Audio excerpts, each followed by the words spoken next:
What's up, everyone? Welcome to the podcast, the show dedicated to talking about all the poggers things in life, like music, content creation, and video games. I am one of your co-hosts, JesseKazam. And I just realized I haven't gotten you to crack in the intro in a while now, dude. I've been Remember on there was it. like a solid 6-month period where you couldn't get through the intro without giggling. Not a single time. I'd be making funny faces. You gotta up your game, brother. I know. I just keep forgetting. My face, I guess it's a good thing. My face by itself isn't funny enough. Inherently funny enough to laugh at. What's up, man? How you doing? God, like I said, I am late tired. I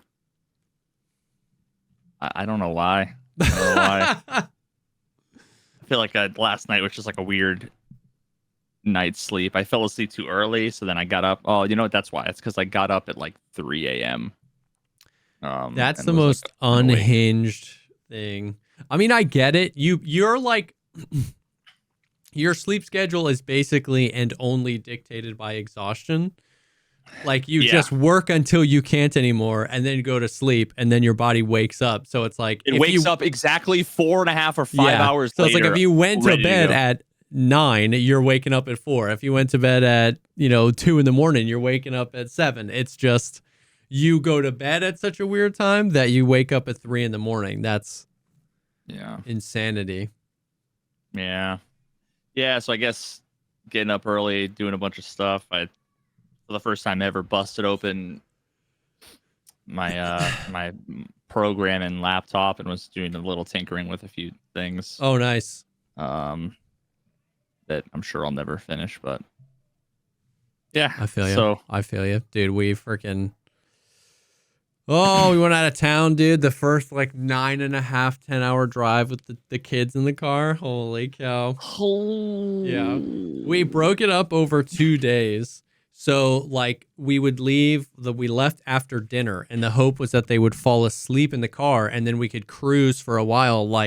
I don't mind driving into the night if the kids are asleep, but they were just so excited to go see Grandpa that they were just up until 11, which was out of control. Is chloroform illegal to use on children? Because I would just sleep. Put them in the Benadryl is basically chloroform for children. Yeah. You have allergies? You sneeze? Yeah. Give them the Benadryl now. Give them the Benadryl now. Yeah. We didn't do any of that. We just ripped it, and it was one of the experiences of all time. That's for sure. They ended up doing pretty good, all things considered. But the way there is one thing because you're starting a trip, but you know how always even if it's vacation, even if it's something you're pumped about, that last day you're like, I'm ready to be home. Yeah. Now you feel that feeling and know how to regulate it. Imagine trying to explain to a 3-year-old that's screaming, I want to go home, that we got 5 hours left, bud. We got 5 hours left, bud. I don't know how people did it before iPads. You know what I mean? I was going to say, do you give them a fucking some kind of technology? Yes. And tap away, kid. Yes. We got this little mount for the iPad, so it sits in between the two headrests and we can play a movie and they can both watch it. Bro, we used to drive from Orlando to Pennsylvania, my family when I was a kid, and I had 2 brothers. So it's 3 of us for a 20-hour drive. I don't know, with no iPads, bro. I don't know how my parents didn't just drive the car off a cliff. That's insane. That's truly insane. Or threats of violence. Yeah, violence or threats of violence, probably. The precursor to the iPad. Yeah. Woof. Woof. But yeah, so I feel you. I'm exhausted too. It was a long weekend, but glad to be home. Yeah, at least they aren't flat earthers. That is true. At least my parents aren't flat earthers, So what did we talk about last about? So we talked about some of the people responding in that they, a few of the guys basically they spent a cumulative of maybe 15 hours reacting to your video, but only made it 10 minutes in but I don't know anything past those few people. You talked to one, you hopped on his stream for a little bit. Anything past that, I'm unaware of. Yeah, no, I mean, we talked about the pin of shame, which was so great. Yeah. They tried to like debate me, and I was like, I'm not actually here to debate you guys. I don't like. I'm not. There's nothing about me and you guys that are going to bring anything new to like physics. Sorry, I hate to break it to you, but you, two guys, Yeah. or like four guys that have a combined IQ in the double digits, and Yeah. you know, me around the same thing, but probably at least as much as that. We're not going to be rewriting the physics textbooks today, so I'm not interested in debating. Yep. But yeah, I think it might have been. So they did a second stream without me, where they like continued that. I don't know if maybe Okay. that was the day after, or if we had talked about that. But basically, after about watching another 45 seconds Total. like literally watching like another 45 seconds, they concluded I was 100% Oh yeah. hired. There's no way he could have done this himself. There's no way he would have done this himself. Yeah. You know, and just calling me a bunch of names, saying how much of a rat fuck liar I am. How I came on their show and lied right to their face, and you know, tried to pretend that I was this objective middle blah blah. And I'm like, I never said that I didn't already have a side. Yeah. I just said Once again, I wasn't such a like misunderstanding of what's happening. You literally in the beginning of the video was like, this isn't a debate. This is not a thing. You know what I mean? It's like, you know, it's not the debate on whether the cure for pneumonia is medicine or drinking Clorox bleach. Yeah. There's no debate there. There's no, you weren't objective. You weren't, objective enough or unbiased enough. It's like, that's not a conversation you get unbiased about, you know, like. Yeah. They were under the impression, I forget exactly what I said. But it was basically along the lines of like, there's really 4 categories of people. There's like, the people who are debating on the flat earth side, the people who are debating on the globe side, and then there's the audiences. And I said, I'm coming from this as I'm on the opposite side in the audience. Yeah. I have no like stake in the game in terms of the debates in front of I'm like, I want to give you guys the perspective of what it's like to be on the other side in the audience. We're the people you're trying to convert. Yeah, true. So that's what I was trying to explain, how I'm like, you guys aren't helping yourselves by doing all of the things you do, which they just like doubled and tripled down on. But so that whole thing, they accused me of lying, all that stuff. And then a couple days later, the one guy, so I don't know, in the intro, the guy who does the big bong rip. Yeah. So that guy, he goes on his stream a couple days later, and just it's totally unhinged. Like, how could it not getting be? everything completely wrong, and he's just going all over the place. In the video, watching little bits here and there. It's like he would seek to like. If there was a segment where it's like a discussion where it might be like 45 seconds of like back and forth, he'll go like 30% of the way in and then listen from there without any of the beginning. So he even got himself wrong. So there was a part where during the whole like montage about how bad they are at math, it was the whole. He claimed, the flat earther guy, he claimed that NASA says that space, the pressure in space on the moon is 10 to the negative 11 torr. Okay.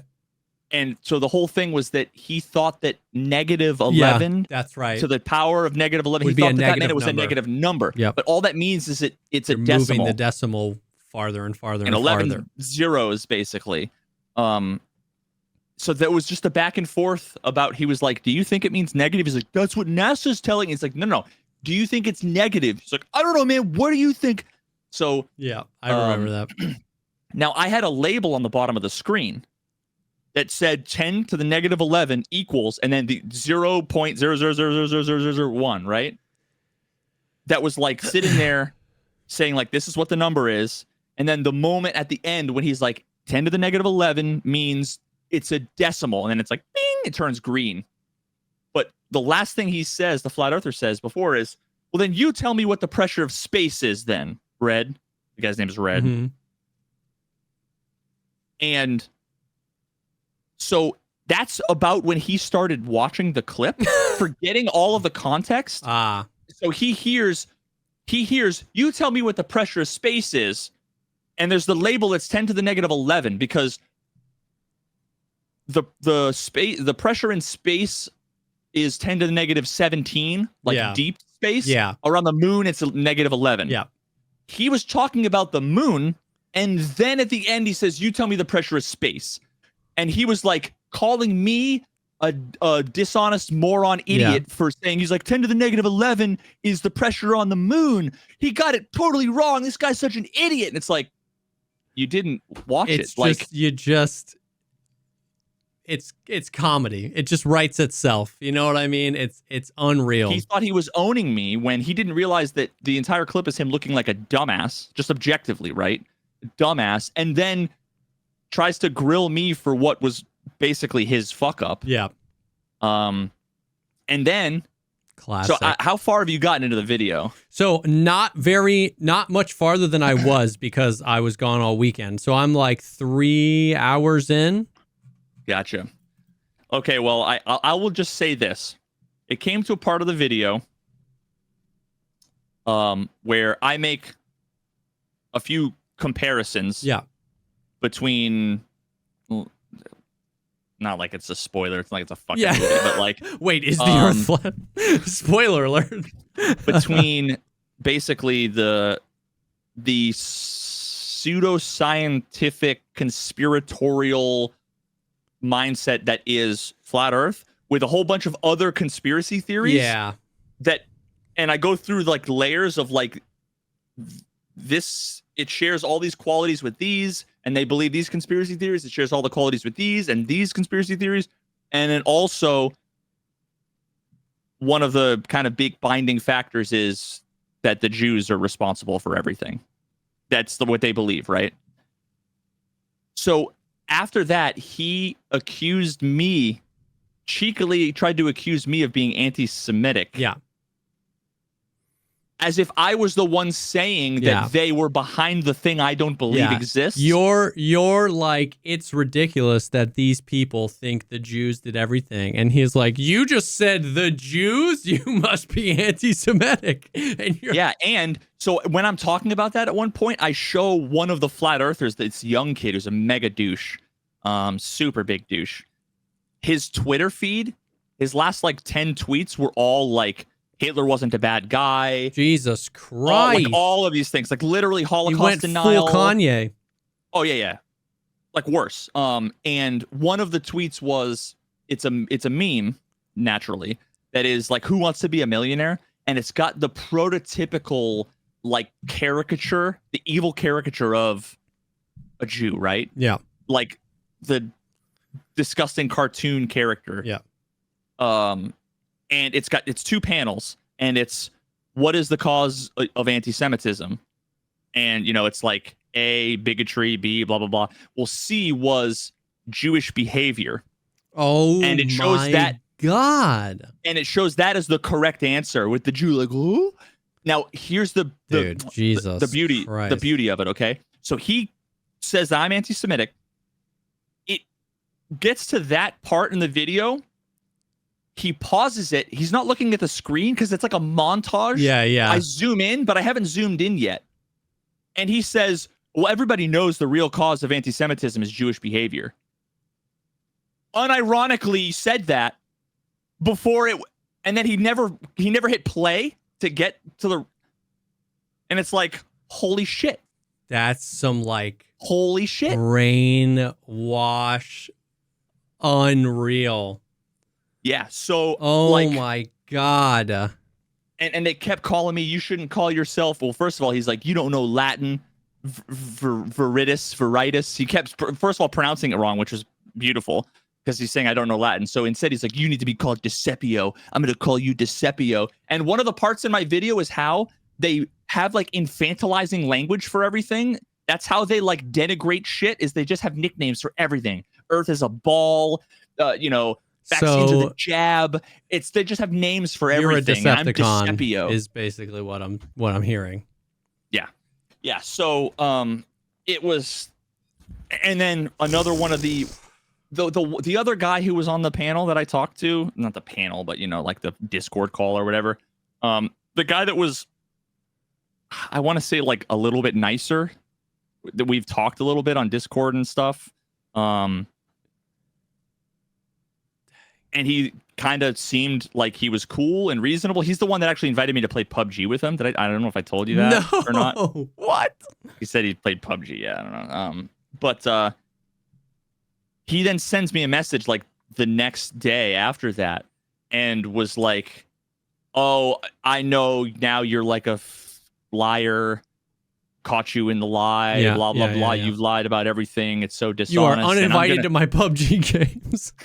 And he's basically like, I wish the best for you, and don't take it personal. Like the video series I'm about to make, like exposing why we think what we do about you people for the lies. And one of the lies was that I said I didn't have help with the documentary. I made it myself. Yeah. And he was like, but you publicly posted on Twitter that these guys helped you. And what I did was I thanked 6 people, I think, for their direct and indirect contributions. Yeah. Because H Bomber guy, Dan Olson. For sure. And Red's Rhetoric, they made content about Flat Earth that I watched that inspired me, but I never talked to them in my life. Yep.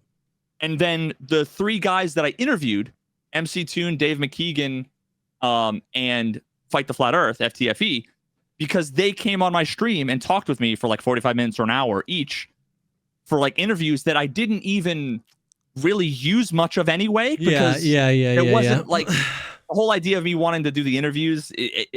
I didn't do it in a way that netted me usable material, really. Live and you learn. But so he says, you said the 3 of them helped you. And I said, no. An interview is not help. No. Yeah. Otherwise, everybody that's been interviewed in the documentary worked on the documentary. Yeah. No. So his conclusion was that the 3 of them fed me clips. That I'm totally dishonest. I'm totally colluding with them. All this stuff and totally off the rails. So yeah, at this point, I'm like, incredible. I basically think they're mentally ill. Yeah. And I don't want to talk to them anymore. Yeah. I'm waiting for like the Veritas hit piece, the whole like a 30-minute video about how dumb you are. All we need is another. Because that's all we needed was another subreddit thinking Veritas is the worst.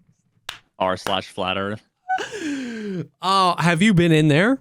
I'm sure it's been insane. I don't even know if that exists. It's got to, right? I'm sure it's been insane. I know the Facebook groups. Oh my! I put the picture in my mod chat last night because like right before I got off stream, I noticed I got a notification that was like on Facebook saying, oh, here's a group you might be interested in. And it was Eric Dubé's Flat Earth thing. And he's one of the most fucking Nazi, terrible, disgusting dudes. And I'm like, yeah, sweet. I'm deleting Facebook now forever. Yeah. Oh, that's wild. That is some crazy shenanigans. Because I feel like if it would just serve, I mean, obviously at this point you don't want anything else, but if something like that would just serve to prove everything, just like with that pin of shame comment where you've laid it out so well that there's just nothing. Oh my God. That stuff, it just gets into my bones, man. I don't understand how people can get so far gone. I understand the first few steps. You know what I mean?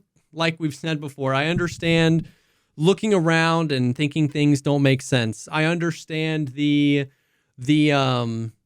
being dissatisfied with how fucked up things are. I understand. Like all of that. I understand. Distrust in the government. Like I understand get that exactly. I even understand the uncomfortable feeling of learning that the like scientific explanation of a thing doesn't match square peg square hole to like your perception, right? It's like, oh, that's interesting. It doesn't look like it that would intuitively work that way, but it does, and these people are telling me it does, and that makes me uncomfortable because I thought it was this way. Like, I get all those things. That, and I think, and you might even say this in the video, but that I can understand. Somebody who's like uncomfortable or questioning. What I don't get is how they just get so far down. You know what I mean? How you when you watch the rest of it, I think you might probably. I had today a kind of a new version of that dude, I get surprised every time how this happens. Somebody who was chilling in the chat, agreeing with all the flat earth funny meme stuff, like haha, yeah, they're just so crazy, whatever.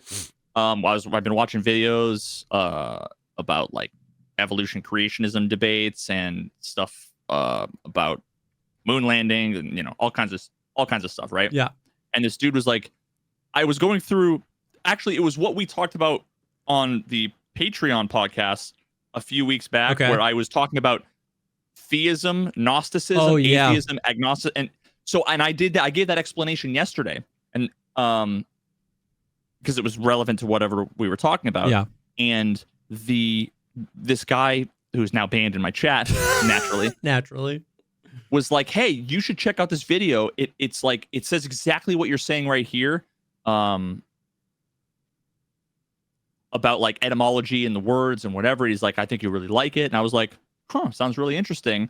And it was like, the title seemed like it was going to be kind of a philosophy of science kind of thing. And I was like, huh, like, seems totally interesting. And then he kind of said a couple more times, hey, did you watch it? Hey, did you watch it? I'm like, no, okay. I ended up watching it. First of all, it's part 1 of 3, and it was 2.5 hours of a dude giving a lecture. Now, I can't complain about the length of videos. Yeah, okay, yeah. But, and I already had fucking red flags before, like, the credits the intro was done rolling. Yeah. Because it was, like, Matrix things coming down, and it was, like, free your mind from the slavery of it. I'm like, fuck, like, this is not what I expected. What is this? I saw like Yale talk or whatever, and it was like, it's just like the name of the like hotel or something. Like it wasn't, it was in like a hotel room, back room with like 30 people in there. Oh no. And the dude had like a weird, like he didn't look like a philosopher or a scientist, which I'm not gonna judge someone based on what they're wearing, but it's one of those things that's like, okay, this isn't what I expected. Yeah. And it was just full of, so I finished part 1. It was 2 full hours where I swear to God, he said nothing. Ugh. For 2 hours, like it was, oh yeah, solipsism, it's like a religion and blah blah blah, and he was just saying a bunch of stuff, and he kept going into, here's a word, and then going into, and this is where I think the connection was, going into the etymology of the word. Solipsism is like your alone self. All this stuff. Yeah. Thinking like the reason why like etymology, or like the origin of words, the reason why that's relevant typically in these contexts is because they give you an understanding for like what the word means in a way that might not be clear. Yeah. There's no reason for you to to provide the etymology for fucking 5 minutes about a word where the etymology doesn't tell you what it means, but the definition that you have on screen does. Yeah. It's like, just say solipsism is the philosophical belief that nothing, truth can't, we can't have knowledge and whatever, right? Like, but you don't learn anything when it's self alone. What does that mean? You're depressed because you're sad and alone. You're by yourself alone in a room. Like what? But he did this with like every word. It was, let me explain this. And it was just garbage technobabble talking about the spirit realm and how just everything. There's conspiracy stuff and the energy frequency waves of the truth. Like nothing, right? Yeah. And the guy was like, it really disappoints me that you like don't have an open mind to this. Like you just judged. Oh, and there's one other relevant thing. The guy started off by saying, I'm going to say a bunch of things that are going to upset you. The guy in the video? The guy in the video. That was he went for 20 or 30 minutes repeating over and over again. Basically, I'm going to say stuff that's going to upset you, but you need to like take it.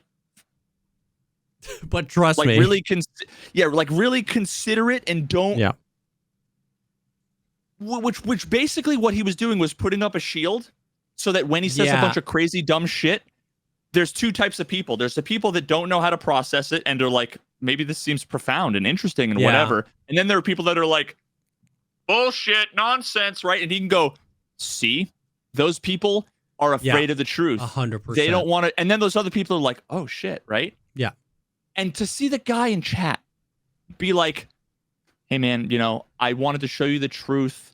It was kind of the whole like, hey man, Jesus wants to save you. Yeah. That kind of vibe. And it's like, he was unwilling to accept the possibility that what the guy was saying was pseudoscientific nonsense. Yeah. And that's why, and he's like, the reason why you're so upset, dude, is really telling. Like, you really need to like check. It's like, it's a brain. Yeah. Like, it's like what's that YouTube channel? She's like a physicist, Angela Collier. We were talking about that on the Patreon episode, I think, where she was like, there's a problem with physics, and it was basically, it was all linking to that same idea that like being open-minded and being in a position where I know that I can be proven wrong does not equal every single person on planet Earth gets a valid shot at whatever it is we're talking about, right? Yep. There's a difference, and that's counterproductive to just say, well, Terrence Howard says 1 × 1 = 2. You know what I mean? So he's a guy, he's a human, so we have to hear him out. Because then we would just never get anywhere. We would spend all of our time hearing everybody out, and we would come to the same conclusions. You know what I mean? So it's like, and then we gave that analogy where it's like, you wouldn't go, people think it's, Gordon Ramsay going up to Bobby Flay being like, well, you should try this, but that's not the level. It's, me walking up to Gordon Ramsay saying, what's great in the soup base? Windex. Like shouldn't be like, well, I should be open to everything. It's like, get out of my kitchen. You're not a chef. Please leave. You know what I mean? So, and he's like, you're judging it so. I'm like, dude, I've watched, and I knew after 30 seconds, I'm like, because I had seen this before. I still, was like willing. There was potentially some genius here where what he was going to do was go through this whole rigmarole and be like, because what he did, what all these people do is they say these people are going to lie to you and they're going to manipulate you, and you need to be immune to that and blah, blah, blah. And then they go and instantly go and lie and manipulate. Yeah. And it's like, it's just like unbelievable how it's so blatantly obvious. And he's like, you just need to watch more, dude. You need, like, you're judging a book by its cover. You've only seen the first, and I'm like 20 minutes, 30 minutes, 40 minutes. And I'm like, the more I hear, the more I know I'm right. Yeah. Because he's just getting more and more and more batshit crazy. Yeah. It's really, dude, it's like, it's scary. It's sad how like I can't see it any other way than just like pure delusions. Yeah. And manipulation. And that's what's so scary about it, especially with like the advent of like freaking all this AI generative stuff. It's just like, you can I think there's a name for the phenomenon, maybe there isn't, but there should be, which is just that we are so biased towards the information we get first. Mm-hmm. It might be not the recency bias. Yeah. Maybe. Something, in that vein, right? But like something, so that's what's dangerous. There's a whole lot none of us know. There's a whole lot that like 99.99999% of humans don't need to know to live our lives. There's just like so much information that we have right now.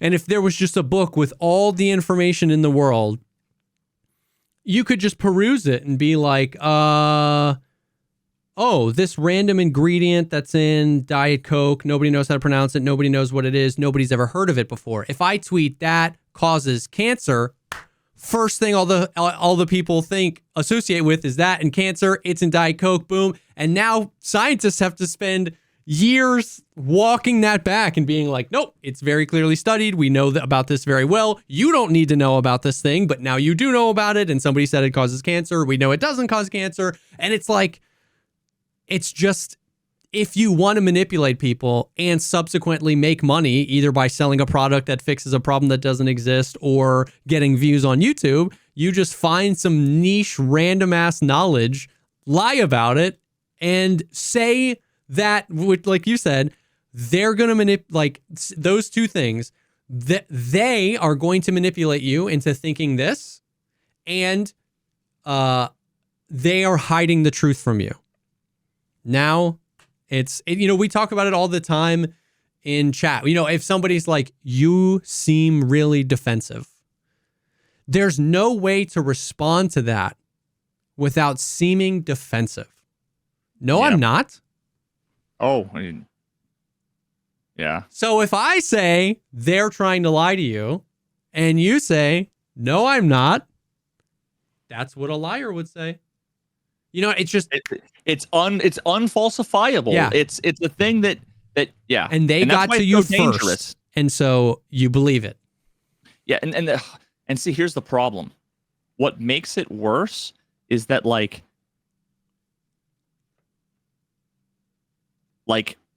MK Ultra was a thing, and some companies have lobbied for keeping chemicals that like the fucking cigarette manufacturers for the longest time, right? Like, so there the are things times saying aren't implausible, correct, and they have happened. It's just it's not the rule, they are the exception. Exactly. But they see it as the rule, constantly. And it's not even that like you have to immediately hear information and then automatically assign, is this a rule or is this the exception? It's what we do with the information. You know what I mean? Yeah. Like, oh, that's interesting. If it's something important to me or something that really piques my interest, where would I go to learn more about this subject? Where would I go to figure out if this is true or not? Where would I go to learn more about this person or thing that gave me this information to see how credible they are? You don't have to, you know what I mean? Like, yeah. But when you only accept the things that support your worldview, and when you reject all mainstream sources by default, yes, which is then all you're gonna get it from is like Twitter and like the dark web. That's the black hole. That's the event horizon. When any group of people can convince you that the they in this is everyone. It's the world government. It's every news source. Like when they can convince you that the they is capital T, it's that big, you've passed the event horizon. Like nothing. We've talked about this before. Nothing can, like, you can't even define what could pull you out. Like you can't even chart a path to like there is, you're past it. And now you're just sucked in, and you're not alone, and that's what's most dangerous. You cross that event horizon, and you enter a whole group of people on these weird subreddits and deep that make you feel good for the first time, and it's game over. It's GG's. It's rough. Yeah, man. And honestly, it's something that it's one thing watching it. It's another thing interacting directly with it, and then it's another thing being accused as being a part of it. Yes, for sure. I can get that. It really that, is the depths of like. It's like I feel like I'm watching people drinking the cyanide Kool-Aid. Yeah. In slow motion. Yeah. Yeah, it's rough. And the best part, this will be the last thing. The best part is how, like, in Terrence Howard's fucking manifesto, he talks about how like Tesla and all these pseudoscientists were like martyred by science and blah blah blah and all this stuff. And then he goes on to say, you know, as stupid and as absurd as the flat Earth belief is, and then you have the flat earthers are like, and you fucking Tesla and all these other pseudoscientists were martyred, and that's why you believe us. And it's like, you guys don't believe each other, and you're making the same arguments. Yeah. I want to put them in the same room. Exactly, dude. We've talked about that. You and me have talked about that in many contexts, even just in like gaming or it's like, who you disagree with is a much stronger like bond maker than who you agree with. You know what I mean? Yeah. Like people that abhor each other can build strong familial bonds because they both abhor this guy more. You know what I mean? People that disagree with each other on so many fundamental levels can just agree to hate this person. And it's so weird because it's like, you guys talk to each other. You know what I mean? Like, you guys disagree on everything. Yeah, it's wild. It is wild. Well, I see the video is doing good. We're already up to almost 200K views in 9 days. I hope it just stays. It started to flatten a little bit. Yeah. And then kind of started to go up a little bit. I think at this point, the Billy video was doing better. Oh, interesting. Okay. I think the Billy video was at like 200. So like now the Flat Earth video is number 2. Yeah. Of 10. It was number 1 of 10 for the first like 10 hours. Yeah. But now it's 2 of 10. Yeah. But yeah, dude, with stuff like this, you never know how it keeps rolling. So, but we do have some gaming news, some Tarkov related stuff. But before we do, I do want to take a quick second and thank the first sponsor of this episode, and that is Factor. Summer is here. You can fuel up with Factor's no prep, no mess meals. Meet your wellness goals in time for summer thanks to the menu of chef-created meals with options like Calorie Smart, Protein Plus, and Keto. We've worked with Factor before. We love them. It's awesome having ready-to-eat meals. You literally, all you have to do is heat them up. If I'm working, if I'm gaming, if I'm streaming, if I'm doing something, having something super simple. And then the big thing for me in all of this is always like the customizability. Is that a word? I think it is. In your ability to just do whatever. Like I said, you can do Calorie Smart if you're really looking to like hit your calorie goal, Protein Plus, Keto, whatever whatever you're going for, you can do. You can choose how many meals you want per week. You can skip a week if you want. It's like completely customizable and delicious food. I just had me the chicken taco bowl tonight. The chicken, the nice corn salsa. Yep. Rice. It's like I still unfortunately don't get to eat healthy as much as I want to, and it's sometimes, you know, Factor is the only thing that keeps me not from eating beefaroni and Go-Gurt, you know, for my entire diet. Heck yeah. And it genuinely, I feel so much better. I would be sleeping right now if I hadn't had that meal. Yeah. I think. No, absolutely. So it's awesome. There's over 35 different meals you can choose from and more than 60 add-ons. The add-ons, they have all sorts of stuff. There's like desserts, there's smoothies, there's like little like wellness shot things. So tons of different add-ons that you can do. Once again, fully customizable. They even have breakfasts that you can choose. All sorts of stuff. It makes cooking simple, quick. You don't have to worry about it. You can get all this chef-prepared stuff. You can choose filet mignon, shrimp, blackened salmon, all the way down to some super simple breakfast. Once again, options are limitless. It's nice. you can head to factormeals.com/podcast50 and use code podcast50 to get 50% off your first box plus 20% off your next month. That's code podcast50 at factormeals.com/podcast50. 50% off your first box and 20% off your next month while your subscription is active. Thank you so much to Factor for sponsoring this episode. Oh my God, strawberry cobbler pancakes. Oh my Strawberry cobbler pancakes. Come on. Oh my God, I'm full and I'm hungry. Yes, immediately. Okay, so I had somebody come into chat. Okay. Yesterday, I believe. Okay.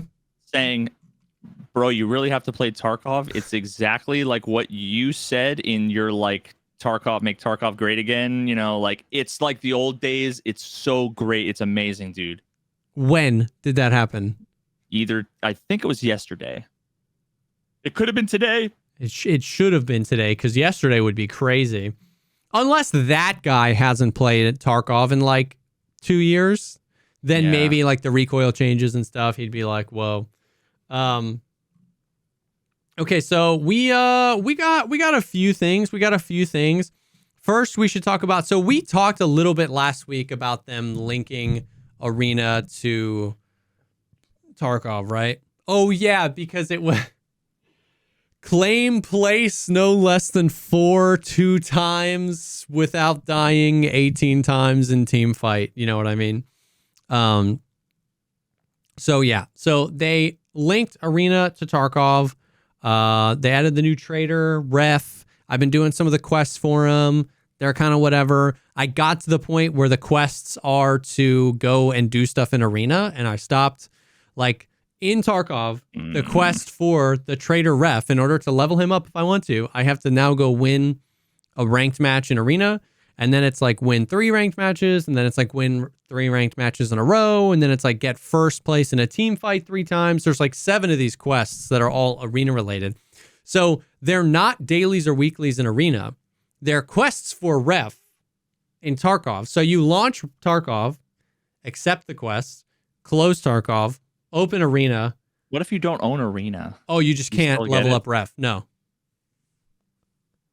But do you still get it? That would trigger me, dude. If it was like quests I couldn't get rid of. Probably. Oh. Yeah, dude. That's the best way to put it. Play Arena until these random conditions are fulfilled automatically. Is absolutely.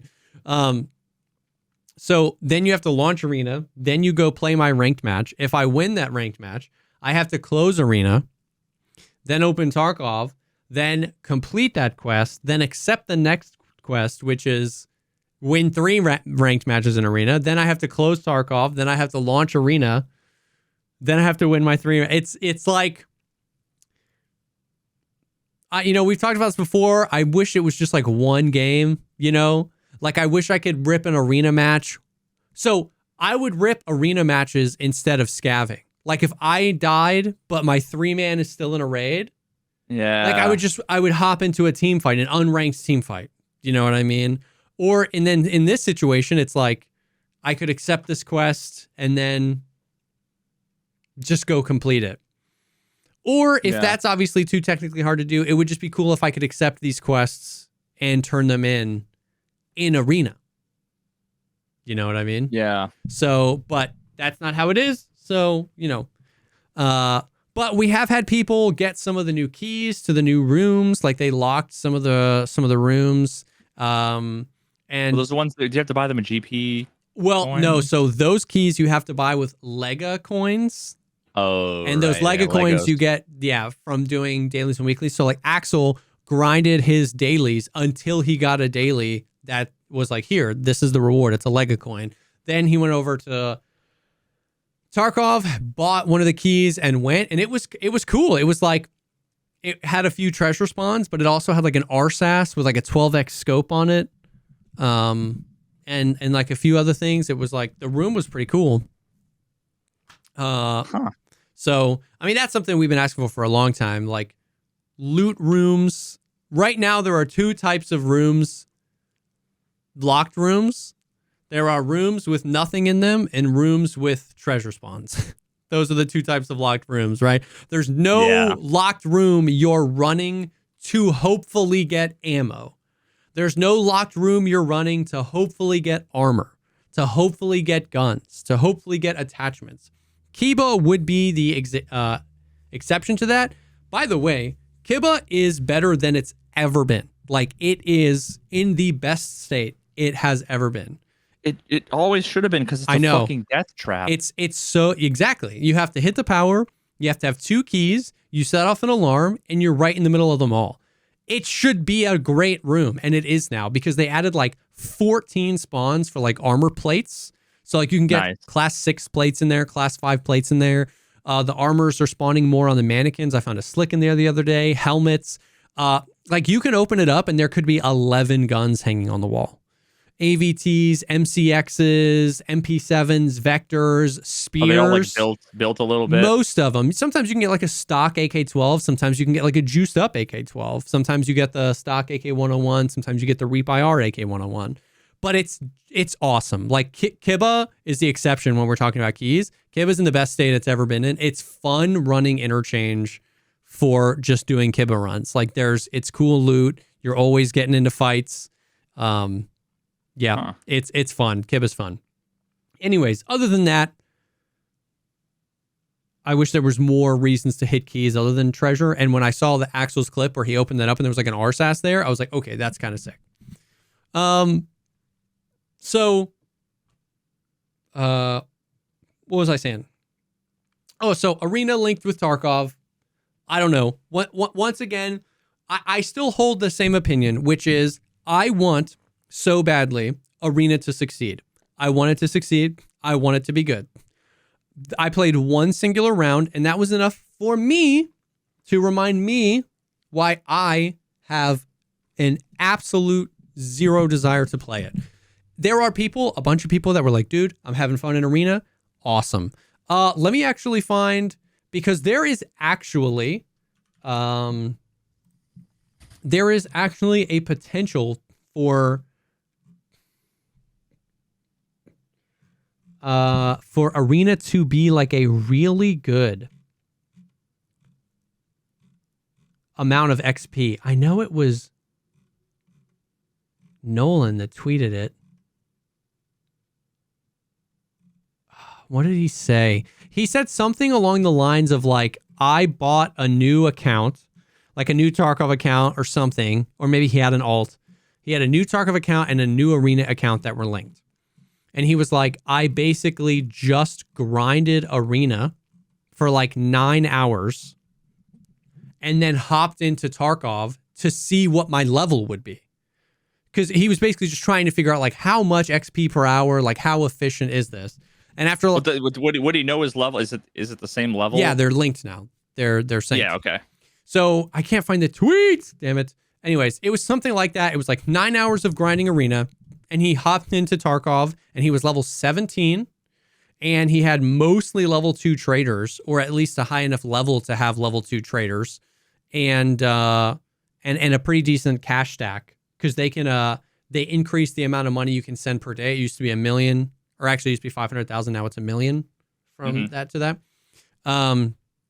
So all that being said, people are like, dude, I'm having fun in Arena. That is awesome. Some people are like, dude, when the wipe hits, I'm just going to grind Arena because I can't lose money. I can't lose kits, but I'm going to be generating XP. I'm going to be generating money. And then I can hop into Tarkov, level 15, have the flea market, and have a nice little cash stack. I'm like, dude, that's awesome. Like, live your best life. I actually think that's kind of cool.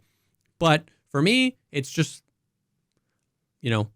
I hope that some of these changes that are coming, the asymmetrical game modes, the preset rework, I hope that does a little bit more to make Arena more fun for me. But live your best life. I hope that you are enjoying Arena. You know what I mean? I don't know. Yeah. Huh. I don't know. I feel like I have to think about like what's good, what's bad. Yeah. About that. It's like a complicated thing. I guess what I wonder is if the new wipe feeling, which is like the best part of the game. Yeah.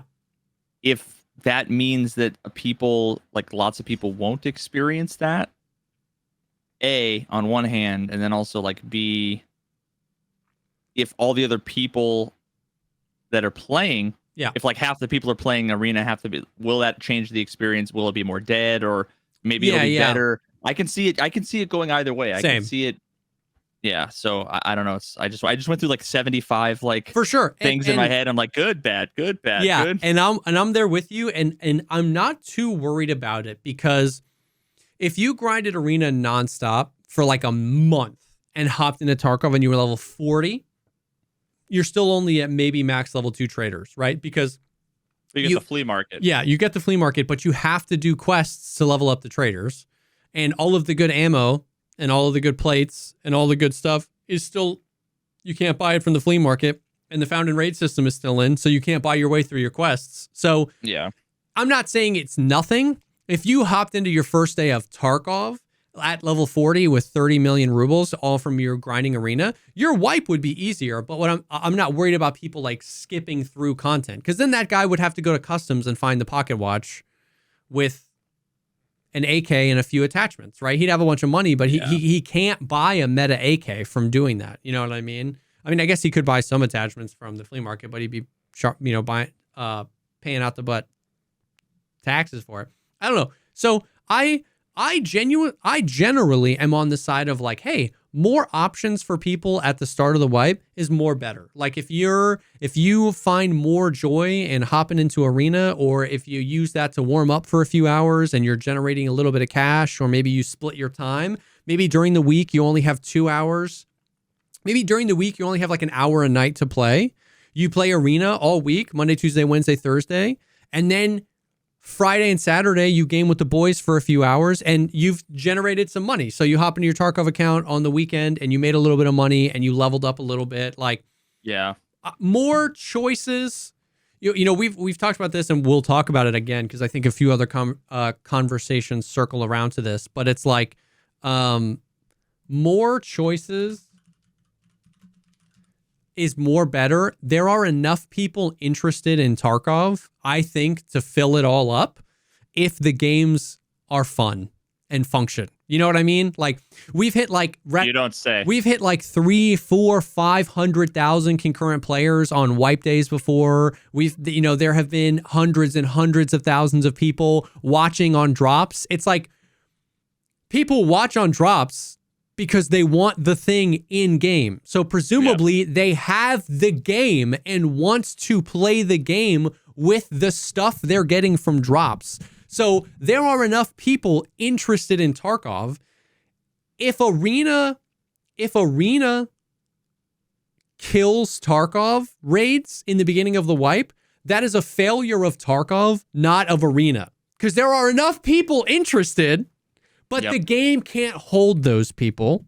And so is it really arena's fault? I would say no. So I think more choices is more better. But for me, and I think for a lot of other people, even casual, people that play casually in the chat are just like, I just can't get behind arena right now. Like I want to. And I genuinely do, right? There's lots of things that I dislike about the current arena experience. Obviously the audio and the netcode are a big part of them. But the other part is, I've got an account with 200 million rubles. I hopped onto arena. My daily was, kill 5 people with an assault kit. When the last time I had played arena, I hadn't unlocked any assault kits.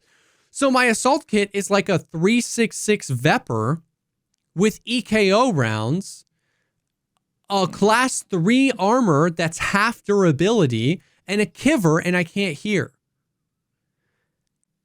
And so that custom preset system that they were talking about, like that's what I'm waiting for, because it's like, what am I doing? What am I doing in arena with the 366 Vepr and no buttstock when I can just go play Tarkov and I have 200 million rubles?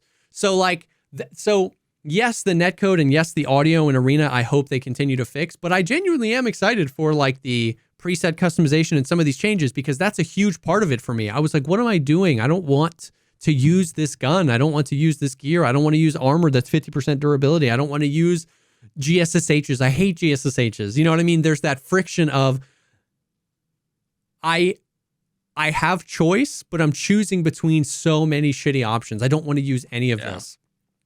And if you gave me like, you know, I'm not saying that I'm not saying Arena should be this way, but wouldn't this be interesting if it was like a buy system like CSGO or Valorant or whatever, but it was like I had 100,000 rubles to buy whatever. Like if I had 100,000 rubles, I wouldn't buy a shitty gun and a shitty optic and shitty headphones and shitty armor that's half durability. You get to choose like two things that are good. I would buy an optic and a DMR. A shitty gun with decent ammo, a decent optic, and no armor, no helmet, decent ears. Like I would take that 100,000 and I would apply it. So I'm not even saying, and I'm trying to get ahead of the comments here. I'm not even saying Jesse only wants to play Arena if I can use meta gear. I would actually be really fascinated to play Arena with mid to low tier gear. I would just like to assign where the value goes. I'd rather Sorden's no armor, no helmet, and a decent optic than half busted class 3 armor, a helmet that covers my ears, and EKO rounds. You know what I mean? So, have you ever been to Golden Corral? Yes, one time in my life, actually. I've been to Golden Corral. Imagine if when you went to Golden Corral, you had 4 choices, and it was 5 random things from the buffet. Yeah. Unconnected to each other, right? It's like,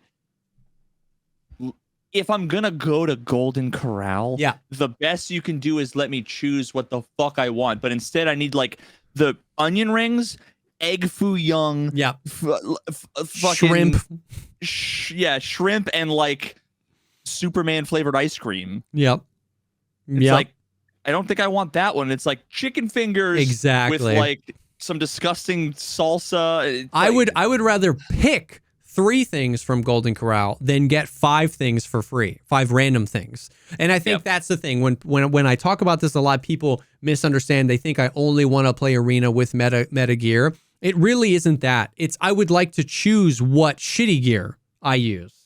You know what I mean? And then if we all have the same bank of shitty gear to choose from, you might pick differently than I do, and we can get some of that varied stuff, but I don't feel like I'm being forced to just use top to bottom stuff I don't want to use. You know what I mean? So that side of it, the actual experience side of it, you know, separate from the netcode and the audio, which I hope that they work on, that's the kind of stuff I'm excited for. There's a universe where they launched that update. Their words, they're saying it's a complete rework of the preset system and adding custom presets. There's a universe where that comes in. It's relatively, well thought out, and my whole tune changes, and I'm like, oh, this is actually perfect. Like hopping back and forth between Arena, or it's fun, or I might play Arena a little bit to grind some money for Tarkov. Like, if the game is fun, that changes this formula. Because right now, what I'm judging is, how much does this in-game reward compel me to do something I don't want to do? That in-game reward has to be really good because I don't want to do this. But if you don't change this in-game reward because you don't want to make it OP, but you make this task more fun, then this reward doesn't have to be crazy because I kind of want to do this anyway. And so, so that it changes the formula if this stuff comes into the game and genuinely makes it a more enjoyable experience, which I very much so hope that it does. So we'll see. They're working on it, and we'll see how that goes. The other thing is the PC game show happened this week, and Tarkov released a trailer there, and I think I don't know that I have all the details of this correct, so grain of salt here, but I think there was a little bit of a mix-up where I think originally this trailer was supposed to be the 1.0 trailer for the game. And I don't think they altered the trailer at all, but I think they changed the name of it last minute. Because you know how like people will give trailers to IGN and then IGN will post them? IGN and the BSG channel both posted the same video at the same time, but IGN's trailer, the title was Escape from Tarkov 1.0 trailer. I don't know if it still is. And then I heard that there was like in the description, they changed it to Edge of Darkness trailer. I also heard that in the description of the BSG one that went live, there was also a reference to 1.0, and that was changed as well. So I think they filmed this trailer, and they were like, dude, at PC Game Show, we're going to launch the trailer for 1.0, but then something happened, but they wanted to release the trailer anyway, and they just changed the name, but it kind of slipped out anyway. Yeah, 1.0 trailer, Escape from Tarkov. Yeah. Oh my God, and then Reddit. The new trailer is meant to be the 1.0 trailer, apparently. Yeah. All the speculation and Still says 1.0 in the description on the IGN one. So it's kind of speculative, but that was interesting. Now, that trailer was interesting because it showed a lot of Arena. It showed a lot of Tarkov. It showed the mortar strikes. So it showed like dudes running, on Shoreline, where we all thought Terminal's going to be. Down in the bottom corner, there's that big gate with the towers. It showed a bunch of people running that way and mortars hitting the ground. Okay. It showed a cutscene. It showed a cutscene of somebody standing on Shoreline looking at that wall and a big giant crane on the other side of the wall falling over, crashing down into someone. It looked like a straight up QuickTime event, or like a cutscene, like a proper cutscene, which was fascinating. And like a Prapor cutscene? A Prapor cutscene. No, the Prapor cutscene came at the end, because at the end of the trailer, they actually showed Proper physicalized at his desk talking to you. Was it like not CGI? No, correct. No, it was CGI. It was like the in-game that they teased. They've teased him a bunch of times. You know what I mean? Proper NASA footage. He's typing on his computer, and then he turns over at his desk and he looks at you and he says something in Russian. But so it felt very 1.0-y, right? We're seeing cutscenes. We're seeing some of the mortar strikes. We're seeing in-game traders. They showed some map-to-map travel. They showed a lot of Arena. So that's what also led me to believe it kind of really was the 1.0 trailer, because it kind of felt like one. What would you do if, like, a month from now they're like, wipe 1.0, we added mortar strikes and like 4 new quests, and now we're gonna go work on Russia 2028. Dude, what would you be like, relieved, or would you be like, what the fuck? Like, I need to know how Jesse would feel about that. Probably a little bit of both. The nightmare would be over. We would be at the end. But I mean, I would be like, what the hell? Because there's so much that we're supposed to have in the game. I don't know. I don't feel any particular way about 1.0 anymore, because 1.0, like, if you're, not you personally, Veritas, but if your expectation for 1.0 is anything other than the game we have now with 3 more features, 1 more map, and maybe 20 new quests that are like, have cutscenes and stuff, then I don't know what to tell you. Like, they will not fix the audio by 1.0. They will not fix the netcode by 1.0. They will not get rid of cheaters by 1.0. They will not fix the economy by 1.0. Like, they are seemingly in a dead sprint to squish the last few features into the game, slap that big fat 1.0 label on it, and then just continue working on optimizing the game, expanding the maps, adding the DLC, and then probably split a team off to start working on another game. Like, you know what I mean? That is what I truly believe is happening. And so whenever that day comes where they say, this is it, this is the patch that's 1.0, I feel like my expectations won't be let down too much, because I'm just expecting basically a regular wipe where one day it just gets called 1.0. Like I think it'll be like a slightly above average wipe. We get like a slightly more than normal, slightly more than normal features, and it'll just say 1.0. And I think that's going to be a rude awakening for a lot of people, but and it would have been a rude awakening for me, right? Like, cut to Jesse 2 years ago. You knew I was so bright-eyed, bushy-tailed. I defended every single thing they did. I was so confident they were going to, but that's where I'm at now, is like, I think that's what's going to happen, and my expectations aren't too high for it, so. One of us. I hope I'm wrong. I hope they freaking knock it out of the park. I hope that we get to Unity 2097 and it's perfect and AI fixes the cheating problem and they fix the economy. I hope. But, Lamau. Okay. So there is some more stuff. We got some more patches. We got some more genuinely interesting stuff to talk about. But before we do, I do want to take a quick second.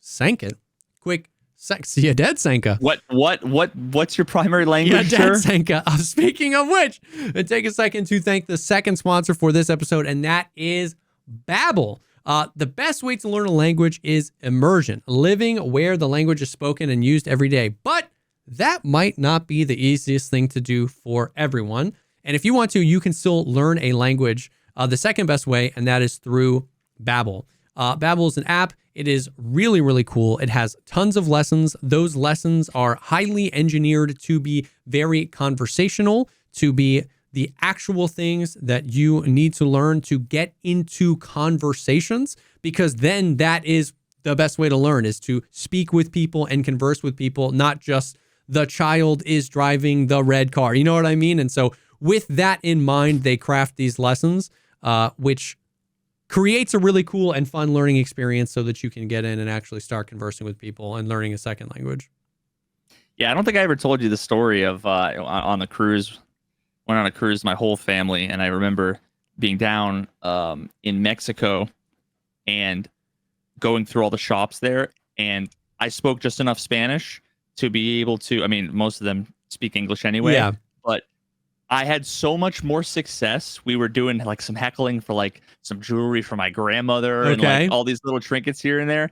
And that was one of the few times I ever felt comfortable enough to actually like speak another language. And it's the greatest thing. It's the greatest thing, dude, being able to communicate with people. They love it. Yep. They love it because everyone else around the world, they all speak English and, one or two other languages. Yep. And they just, how much camaraderie and respect and enjoyment and laughs and stuff you get for sure when you just give it a try. Learning another language is one of the greatest skills that any of us can learn. For sure. Man. And like, I've always just seen that as such a cool accomplishment. You know what I mean? To be able to, we talk a lot on this podcast, we talk a lot on the Patreon, and I think both pride ourselves on our ability to communicate our thoughts. And so I've always just found it so fascinating applying that to just like a whole new language, a whole new way of doing that, of expressing ourselves. And then, there's just so many people around the world that speak so many different languages. So I've always found that to be fascinating and had that on my bucket list. And so Babbel makes it really quick, really convenient, 10-minute lessons that are handcrafted by over 200 language experts. They're trying to get you relatively conversational in as little as 3 weeks, designed by real people for conversations. Studies from Yale, Michigan State University, and others continue to prove that Babbel is better.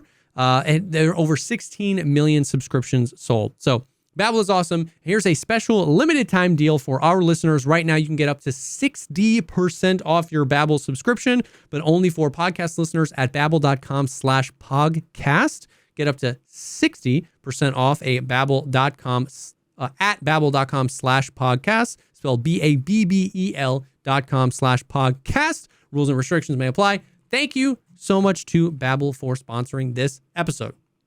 Say that 3 times fast. Babbel is better. Babbel is better. Babbel is better. Babbel is B-A-B-B-L. Dios mío. Hi, Dios mío. Porque why? Which is just why, I think. Yeah, Porque why? I. I don't know where I got that from, but I say that. Like in real life, I say it on stream. I'm always like, Porque why? And someone in chat the other day is like, what are you saying? That just says why? And I'm like, I never really thought about it, but it does mean why. You gringos. SMH my head. Rip in peace. Yeah. Anyways. Okay. Now to the juicy stuff. We got another patch today. Well, first of all, the hustle event where all the bosses were on Shoreline, they moved that to reserve for the last few days of it, which was hell because I already hate reserve, and all the bosses on reserve, I don't think I survived a single raid. Then they par for the course. Par for the course. I lost 70 million rubles during that event. Go. Now, I'm not poor. I had 270 million rubles, and I now have 195. But like, that should just give perspective on how that event went. It was just pain and suffering, death, destruction. I have 400 clips of me dying to Killa. Like, I was just non-stop. And you didn't get any insurance back because the map was just flooded with scavs, dude. It was terrible. It was wild. So they ended that event, and then they were like, hey, we're doing 2 more patches, like another dual patch where it's an arena patch and a Tarkov patch on the same day. We're doing another one of those. That was this morning. I has the patch notes.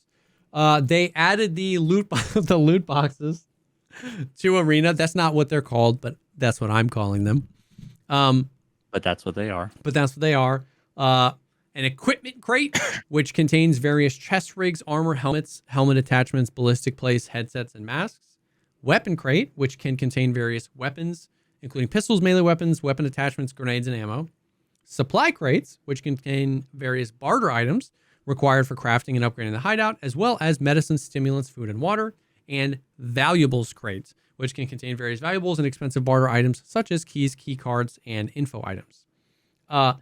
Loot crates are initially locked and are obtained for completing daily and weekly operational tasks and escape from Tarkov Arena. So, you can only get them in Arena. You can only open them in Tarkov. By the time I hopped on this morning, Glorious had gotten one. I think he did a few of his dailies and cycled them and got one. Once again, in a world where Arena is fun to play, grinding this out all day or all week and like grinding through missions and getting like 10 of these and then doing like an unbox stream would be sick. But I don't want to play Arena. So, and then I heard what he got was like nothing. What I heard he got was like toilet paper and a wrench, like which, whatever. But the big juicy thing we got today was the adjusted ballistic plate colliders. They did the armor rework. I heard about that. The armor rework. All ballistic plate colliders in the same zone are now the same size. Various ballistic plate formats, like the granite, the sappy plates, the granite 4, and the Corin plates, will protect identical surfaces on the thorax.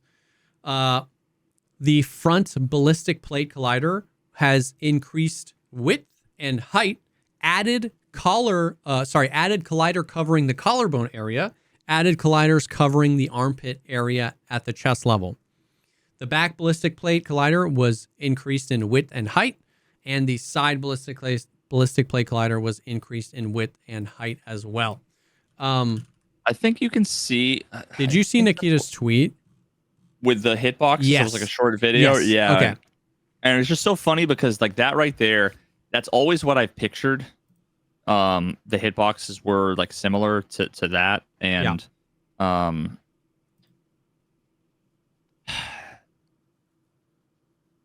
when you look at it that way, you just get so much more. Maybe I can pull it up while I'm talking. You just get so much more of an understanding for all of the weird things, dude, that like if you get shot here, you would like expect it to like hit the armor, but it doesn't, like it hits the thorax but doesn't penetrate the armor. Well, yeah, that's because it doesn't cover your whole thorax. Yes.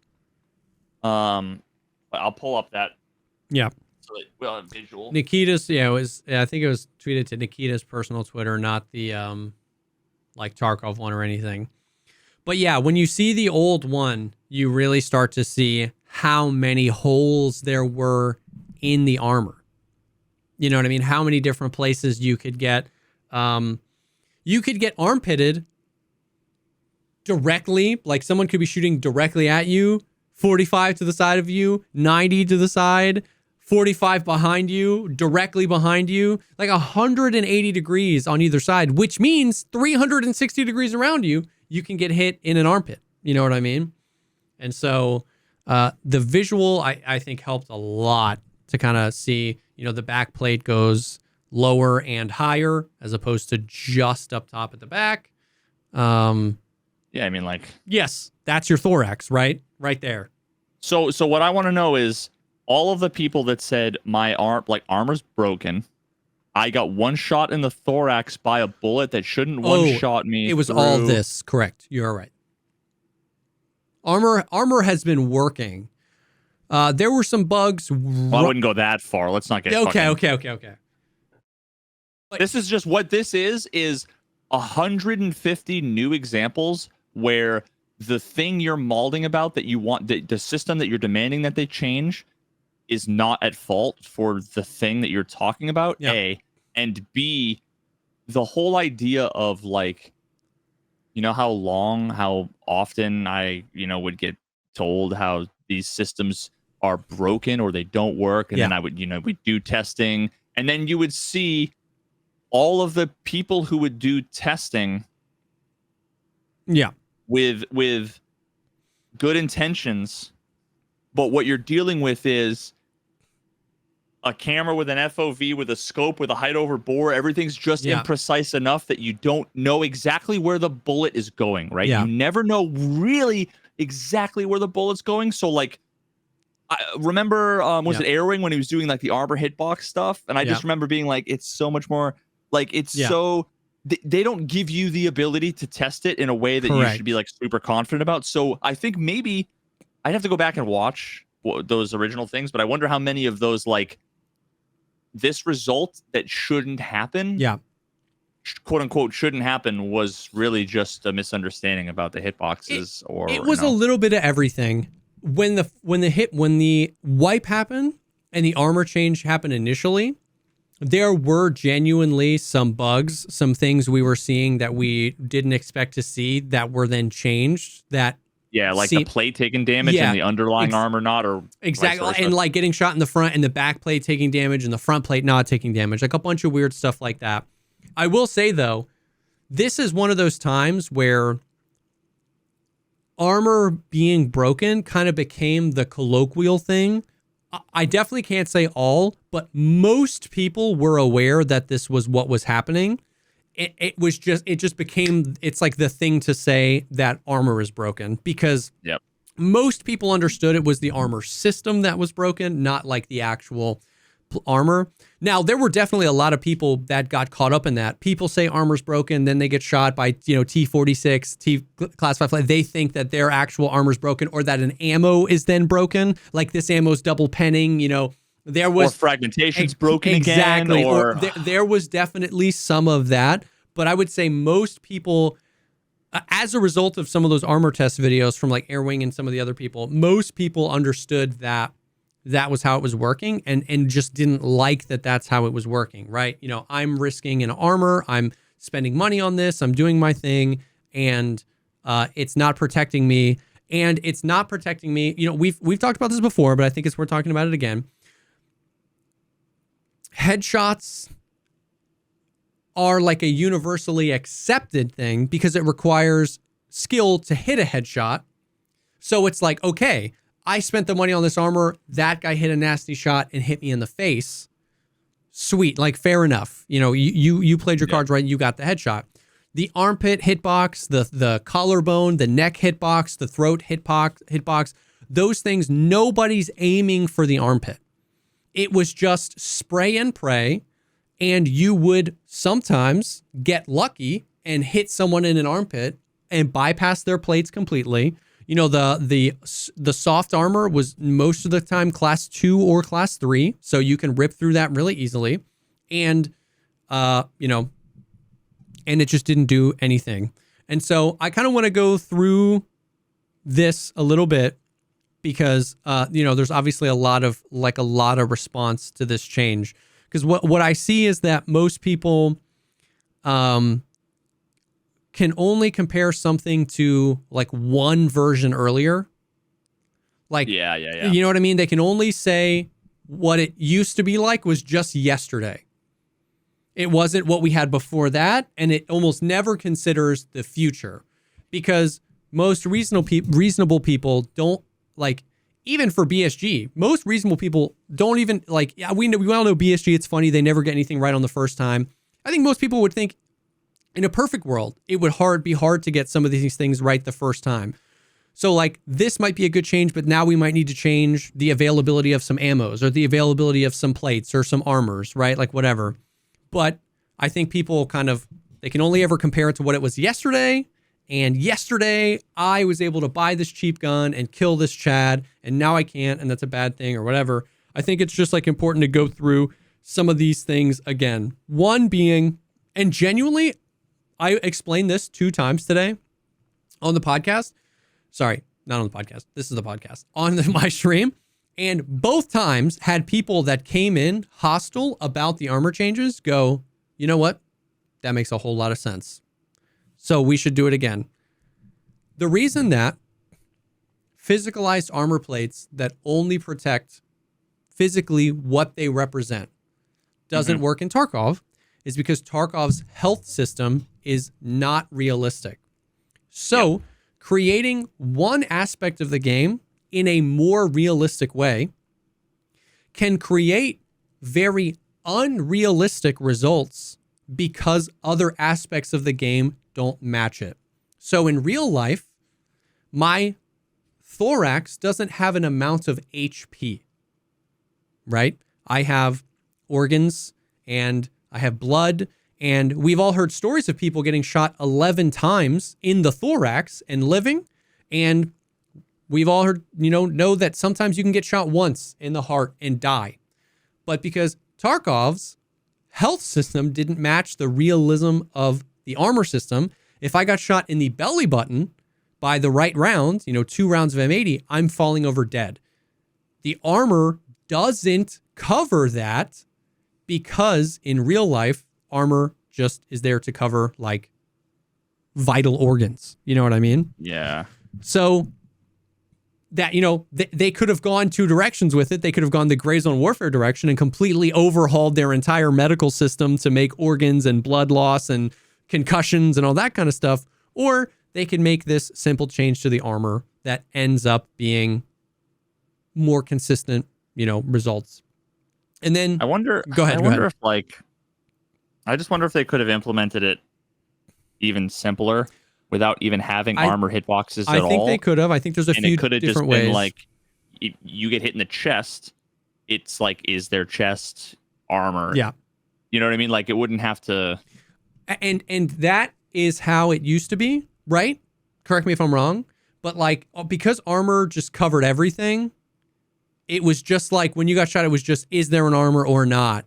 And then I don't know. I mean, so you're basing that off of the way it behaved. Yeah. Not based on. So it's possible that they just had like 27 polygons all overlapping. True. So there was no spaces in between. Could be. Or it could have been there was a few little polygons of space in between that, 1 out of every 1,000 shots would go through. And you're right. This happened. It should never happen. We know how it works now.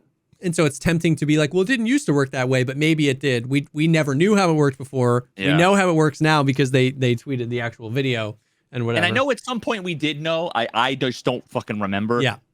Every version, every iteration of the way that things work. Yeah, for sure. But yeah. But anyways, I agree with you that there's different ways they could have done it. This might not have been the way I would have done it. but I still see it as a huge step in the right direction. And then there's like another thing that I think, I want to kind of address, which is that, so the armor change was useless then because we're just going back to the way things were. And once again, maybe you just came in this wipe, you know what I mean? Or maybe you only played a little bit. What we still retain is the separation of the armor hitbox zones. So now, like, if I have an armor that, covers my shoulder, it doesn't go all the way down to my finger. It actually goes where it stops. We have swappable plates, which can be hot swapped in raid. We have soft armor underneath, which is, air mid. We now maintain the ability to get shot in one plate, it take damage, and have our other plates still, like a Gen 4 just used to have 80 durability. And if I got shot in the back and it took that down to 40 durability and I turned around to fight that person, my armor was just at 40 durability. Now, if I get shot in the back and my plate gets zeroed out and I turn and face that guy, what is facing him is full armor. So every single facet of the new armor system is still there, and it is still vastly different than the old armor system. It's just that now the plates are at a size where when you have purchased armor and are wearing armor, where that armor looks like it protects you, it just now protects you. Yep. Yeah, I think it's a combination of a lot of the better parts of all of the busted ass systems. Yes. And I'm sure we'll still be flawed in some way. And for sure. And it, like, people were saying, like, this was a nerf to, people were like, I was using an MP5 because I'm bored of using the same guns over and over again. And people were like, well, this was a nerf to 9mm and SMGs. Like, SMGs are going to struggle now because there are less places for those SMGs to, like, pen through, like, the soft. And I was like, you're not really wrong there. Like, there's probably some measurable amount of, like, it's going to take more shots. But once again, my argument is you're not using an MP5 and then shooting at somebody aiming at their armpit. You're most likely aiming at their head, or you're just trying to, like, center mass, beam them center mass. So you're always either aiming for the part that you're probably going to kill them with, which is the head, or you're aiming for center mass, which is where the plate would have been in the past. What you're losing is just the ability to accidentally RNG kill them. Yeah. And my argument was SMGs were arguably OP because with the recoil update, SMGs are in a phenomenal spot. FMJ and APSX for the MP7 are amazing rounds. SS190 is an amazing round for the P90. Like 45 AP, you can buy that from the traders. That is a disgusting round. Like, the rounds always was. Yeah, the rounds are good enough with SMGs. Like, you're really just talking about 9mm and, like, Ketters and stuff like that. And at that point, I still just think, shoot them in the head. You have no recoil. Like, that's kind of the thing, right? Is like, no gun should be the best at everything. Like, if you have an SMG, what you're rewarded with is no recoil at all. At all. So I don't think I should be able to get lucky and 1 or 2 tap a guy with a class 6 or a class 5 armor on. I should either shoot him in the head or create enough space to shoot him just a bajillion times and kill him. Yep. Yeah, you can even buy PvP now. So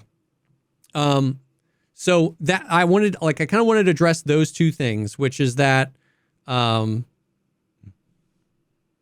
so I guess the armor change was useless because it's not. We still retain all of the benefits, which that's what I argued when the armor system came into the game this wipe. I was like, 9 of the 10 things they added are so good and cool and actually valuable to the game. It's just the one thing that's not ruins everything. Like, the one thing that not, in my opinion, was a big enough deal that it ruined everything. And so them adjusting that one thing means the other 9 things we got are still in the game and are still cool and add value to the game. Like, it's cool going into Kiba, finding a class 6 plate that fits in the class 4 armor I'm wearing and swapping it.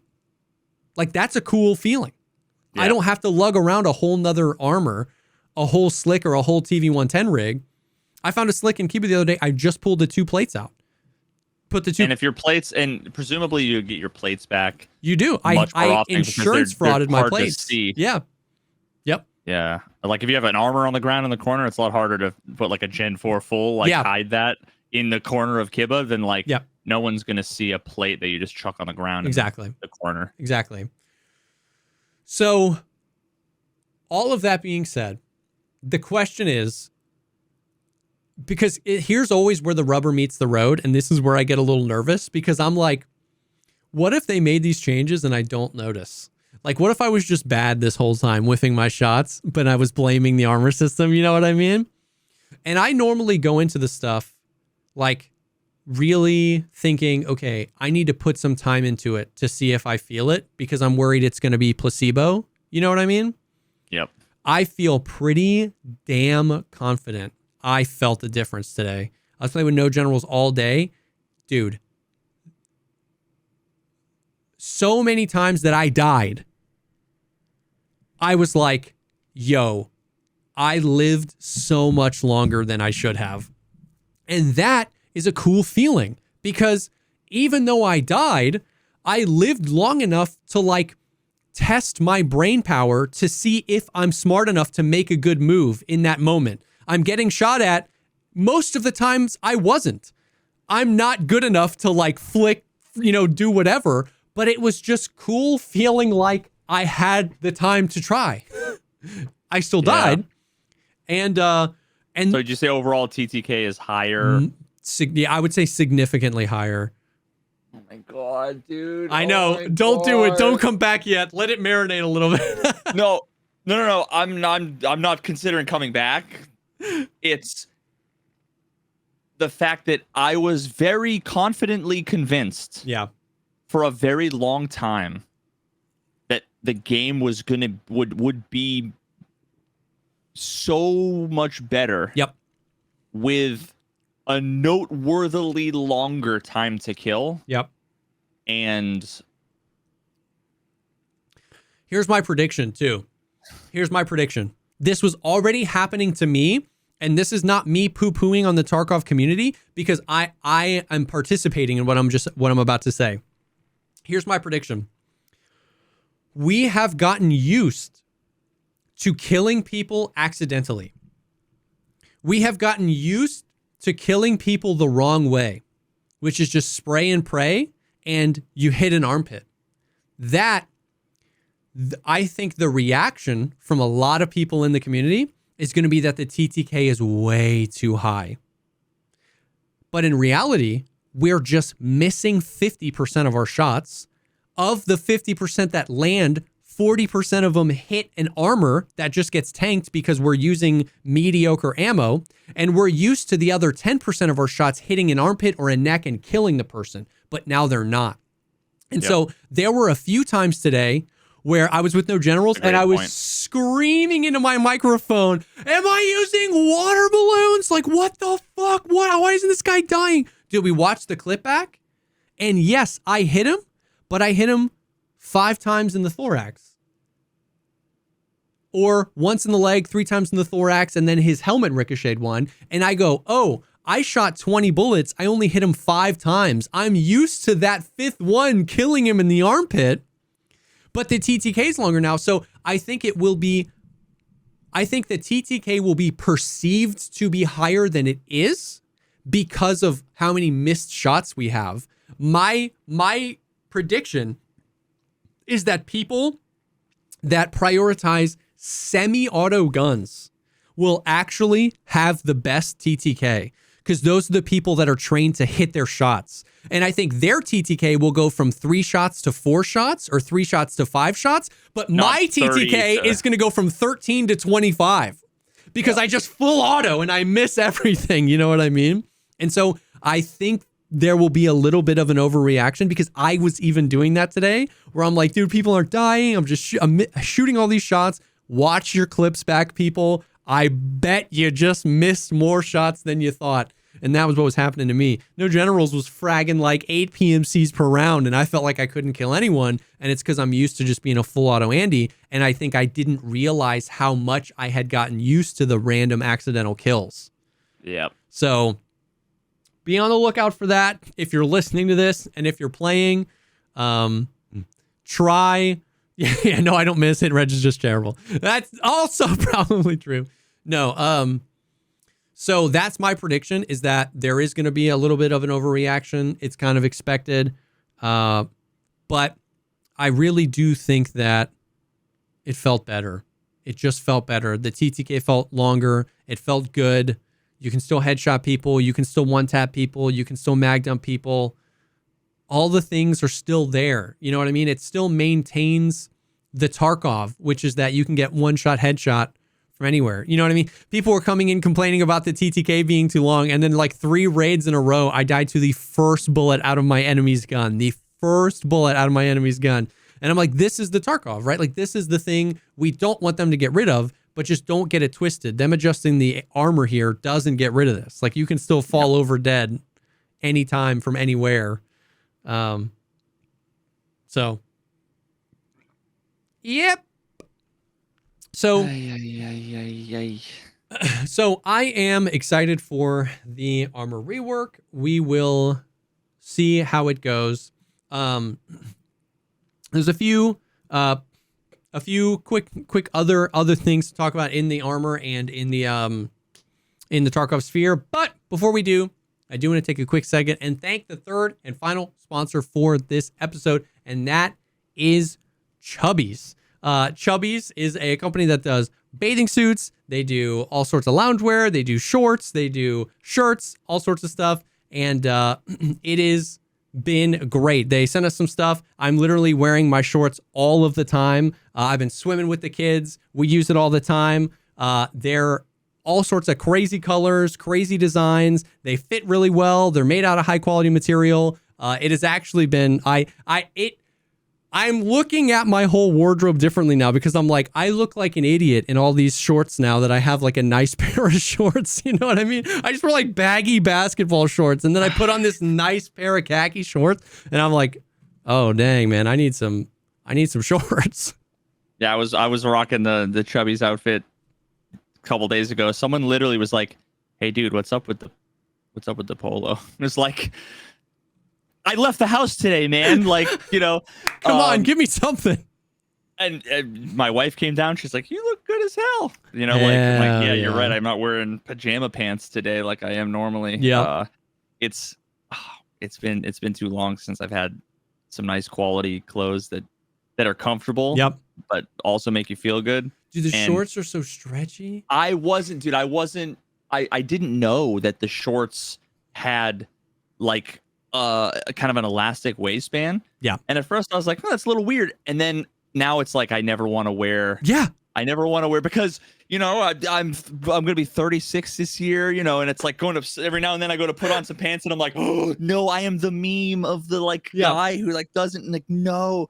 And I never have to deal with that. It's the ones that they sent us are literally the perfect combination of like, they have belt loops, and so you can, you know, fancy them up, but there's just enough stretch in there that make them comfy to like lounge in and just like run to the store real quick or whatever, and, you know, not have to feel like, perfect combination. So you can experience unmatched comfort and style with Chubbies' iconic original stretch shorts. You can also decide how much thigh you want to show. There's 4-inch inseam, 5.5-inch inseam, and 7-inch inseam, however much you want. Tons of different styles. They've got the Friday shirts, which feel really good. They look really good. I got the, what was it called? The French toast sticks was what I got. Oh, dude, that one's fly. They've got the classic line swimsuit. I think that's kind of like how they bursted onto the scene with their swimsuits. And then they have a ton of other things as well. They're lightweight. Anti-chafe liner protects your boys all beach season. So Chubbies is great. Whether you're getting dressed for your workday, a workout, or a weekend getaway, Chubbies has you covered. For a limited time, Chubbies is giving podcast viewers 20% off your order with code POGCAST at chubbiesshorts.com. That's code POGCAST at chubbiesshorts.com. Support our show and tell them we sent you. Don't blend in with the crowd. Stand out with Chubbies. Thank you so much to Chubbies for sponsoring this episode.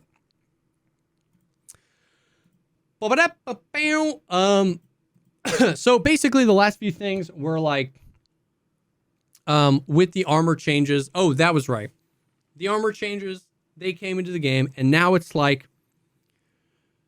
oh, yeah. I was coming back around to that, where nobody really considers, like, the future or where things need to be. Yes, I do think that now, with the changes to armor, they probably need to look at, I mean, I've been saying this, we've been saying this for years anyway, but they probably need to look at what you can buy off of the not the flea market, what you can buy from the traders.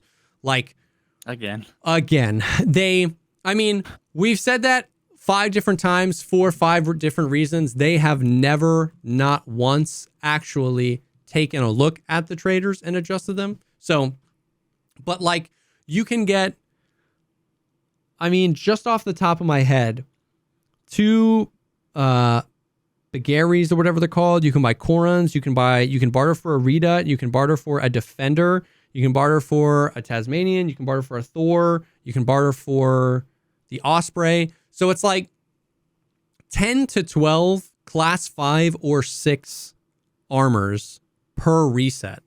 And if it's how much are they? And if it's a barter, anything you can just buy off the flea market. They're like anywhere between like a Defender, which is a class 5 armor. It's one of my staples. You can buy, it's a barter for 1 sledgehammer. Sledgehammers are 120K in the flea market. Yeah. The Rita you can barter for about 170K. What's the Rat Rig? Is it class 3 or 4? The Rat Rig was class 4. Okay. And I'm pretty sure that's like 80,000 rubles now. I was going to say those were like 80K. And for 120, I can get a Defender, which is class 5. Yeah. The Osprey rig, which is like the new TV 112, the new TV rig, because it's armored rig, but it's like better in every conceivable way. It's an armored rig that has shoulder protection, neck protection, side protection, front back protection, class 5 plates, class 3 aramid as opposed to class 2 aramid. It's a huge rig. It's got a 2x2 in it, so you can put like a helmet in it. And you can barter for one of those from Peacekeeper for like, depending on what the SSD drive's for, but anywhere between like 150 and 300K, depending on what the barter's for. You can buy one of those. So, and then that doesn't even factor in that you can just like buy from proper, like level 6 plates for some of the armors, level 5 plates for some of the armors. So you can craft, you know, the one that got really popular for a long time, the AACPC. It was like the green, I don't know. It's another class 5 rig. You can craft those. So you can get one of those as well. So they probably do need to look at the access to class 5 or 6 plates. At this point, we don't really know. I don't know what their like intention is. Do they want everybody running around in the best armors in the game at the end of the wipe and then just like kind of inflating the time to kill that way? Maybe they do. I don't know. If they don't want people running around with the best stuff, then I think they need to take a look at how much of the best stuff we can buy. Because right now we can just buy a ton of the best stuff. And once again, barter is a useless term because barter equals just buying it with one extra step, which is just buying the things for the barter off the flea market. You know what I mean? And also now you can get more stuff. Like the last time I played, you could buy less on the flea market and less from the traders. And then we were saying there needs to be less available. So yes, I see what you're saying. And you're right. Yeah. There's just a lot. There's a lot. So we'll see. Same thing with ammo. Like I think some people brought that up, which is, you know, they should also take a look at what ammo. I found it funny. Somebody in chat was like,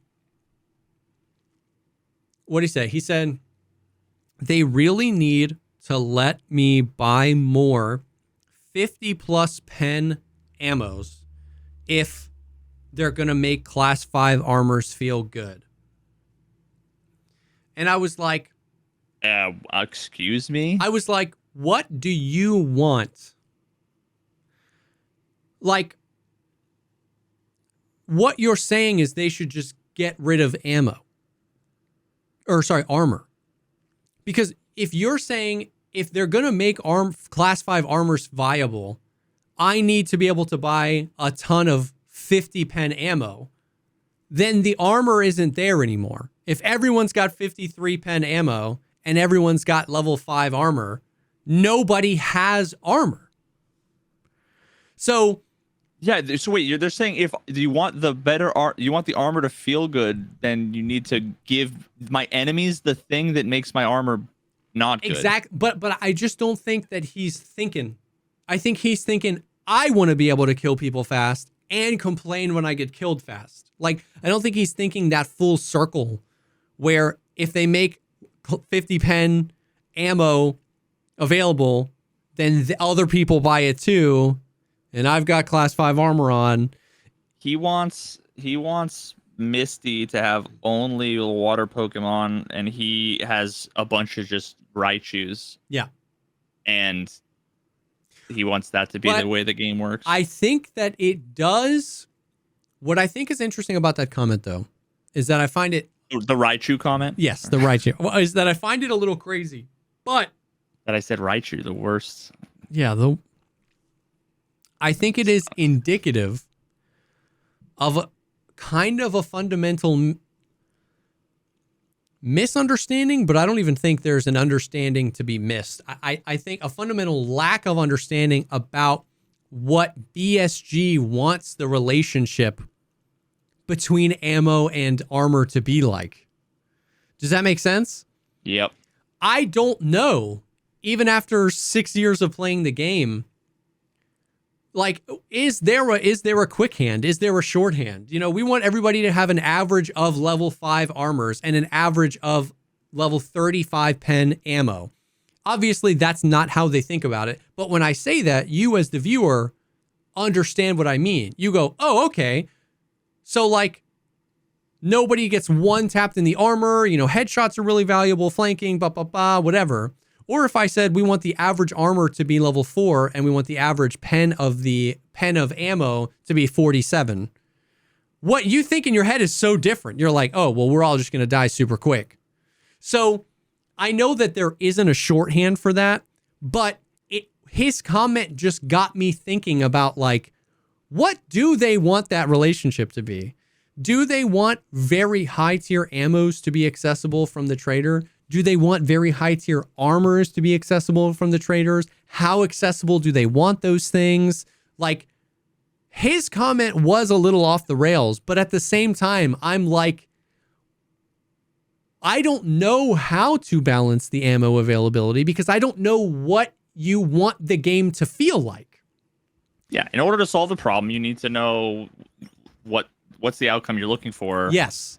And I think that comment just got me thinking about that again, where specifically around what is available and accessible to purchase at any given moment from a trader. What do you want that relationship between ammo and armor to feel like? Because I think that's why the experience feels so flat so often, because I can buy 3 MDRs per reset. I can buy a bunch of M80 and M62 per reset, and everyone's wearing class 5 armor. And so the experience just feels relatively flat because it all kind of feels the same, you know? So, like the Earth. Yes. Just like the Earth. So I wish they would talk about that, define that a little bit. Once again, I actually think a lot of individual elements of this are in maybe some of the best states they've been in.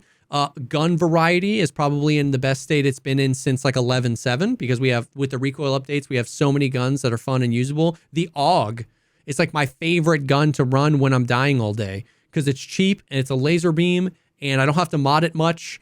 And I would have never said that before. The AUG sucked wiener. You know what I mean? So there's gun variety.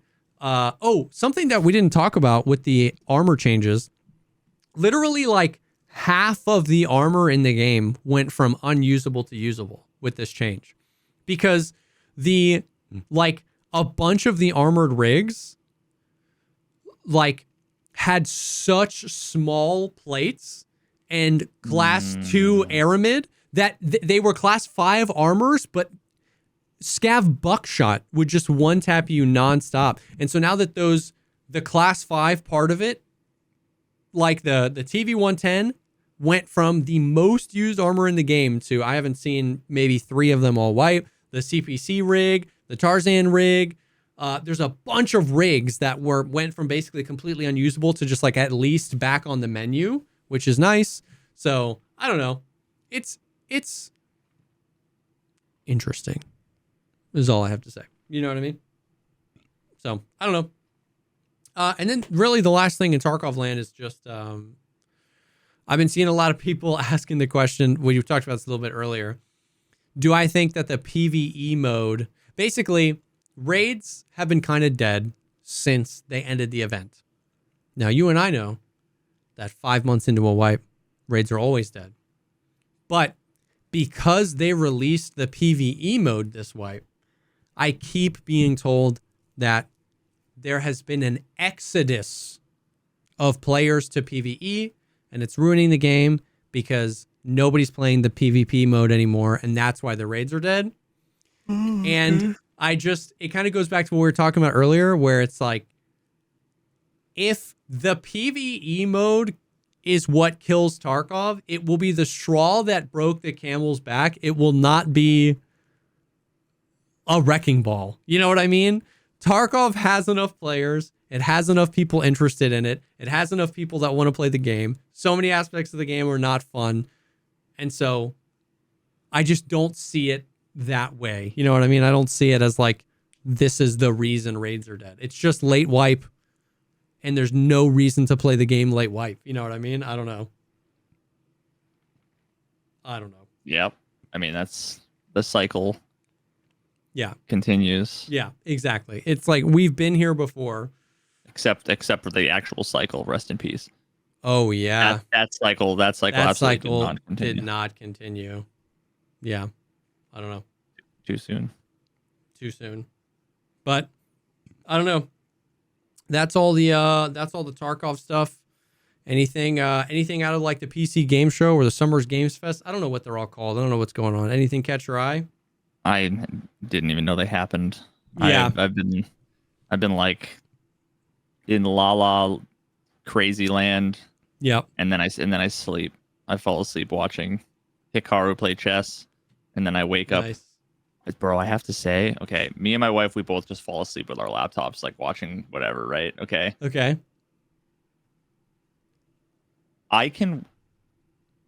My shit doesn't autoplay when it's done.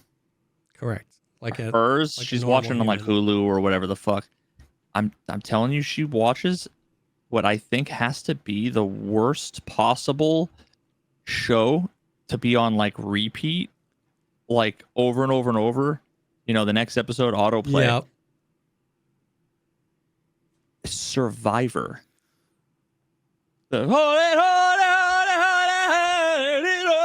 then just like the fucking like, time for the final challenge, and then like all the it's like, dude, good old Jeff. And when you're half awake, hearing that shit is like, I just end up fever dreaming. Autoplay when you know you're gonna fall asleep with the laptop, that's criminal behavior. Yeah, and her superpower is being like, and I'll like reach over and just like pause, eyes open, like like fuck, and she's like, like fucking play. What? Like I was watching that. Oh my! You weren't. Jumanji-esque Nightmares is exactly it. Oh yeah. Between just like, she literally watched Jumanji, not too long ago, but the one with the Rock, which I didn't know was a thing. Yeah. That made me think of something else. And this is maybe for the Patreon, but I have like, I feel as though I have developed a phobia of like the ocean and like the wild, like I went from, I mean, we used to go scuba diving and all kinds. Now I'm like not scuba diving, sorry, like snorkeling. And I'm like, I feel like watching this like the random going down like a YouTube short rabbit hole or whatever. Watching a few of those, I don't think I would want to go snorkeling anymore. Nope. Just seeing all the people getting like fucking, oh, there's just a shark or an alligator or like everything wants to kill you at all times the moment you set foot in the ocean. How about no? Yeah. I went from being totally fine in the ocean to now I'm just like, oh, okay, I'm afraid of the ocean now. And it's all because of YouTube shorts. I have always like, dude, when I was a kid, I used to be able to freak myself out in a swimming pool. It's just this like, it's not my domain. You know what I mean? I am not natural. I am not natural in the water amongst creatures that are. It's that power dynamic that freaks me out. It's not just sharks. Like if a freaking dolphin swam up to me, it would freak me out because it's just, this is his house. It's not my house. And if something happened, if that dolphin wanted to nibble, I can't get away. You know what I mean? So yeah, the ocean freaks me out, man. There's just a dude chilling on like, are they the paddle boards that you like stand up on? Yeah. And all of a sudden he turns around and there's just a fucking, what are the whale shark things? Black and white Orcas? Yeah, just nibbling on his fucking thing. No. And he's like, it's just ocean, and like he's like an hour paddle away from the shore, and he's just standing on a board with those things, a killer whale, right? Yeah. You don't fuck around with killer whales. And I'm just like, oh, bro. Oh, you just die now, Have you seen the videos of orcas of killer whales putting the smack down on great white sharks? Yeah, man. It's like it defies physics. It circles it. They confuse them. Then they go out, and then they can just go from 0 to 100% of their speed with no, I don't understand. There's no wind up. They just go wham, and they break all its ribs. It can't swim away. They pull the liver out. They eat the liver and they leave the rest of it. They just want the liver. It's. What are they? Do you need the vitamin A or whatever? They like them. It's crazy, bro. It is crazy. They're wild. So yeah, the ocean, man. I'm fascinated by it. We went to the aquarium. Ocean man. We went to the aquarium when I was up in Virginia. It's fascinating. I love it. I love seeing it. But like, you will not catch me out there. No, sir. Yeah, bro. Fuck that. Holy shit. Like.